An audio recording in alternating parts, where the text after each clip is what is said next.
Magandang araw po sa inyong lahat. Welcome po sa Juan Katawan. Nadine Lustre featured ngayon.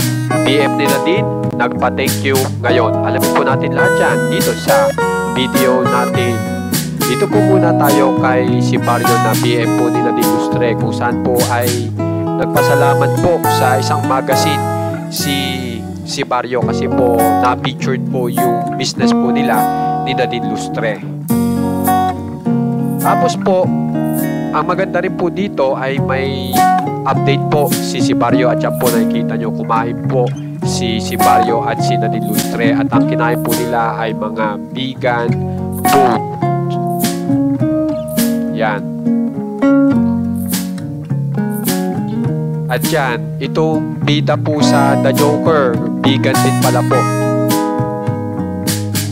Yan po yung mga ipinost ni si Barrio, at yan si Nadine, busy sa kanyang pagkain. Tapos may napansin pa silang tuta. Yun. At dito naman po tayo kung saan ay napakagandang balita po. Kasi si Nadine Lustre ay na-featured po sa isang kilalang magazine. Panoorin po natin.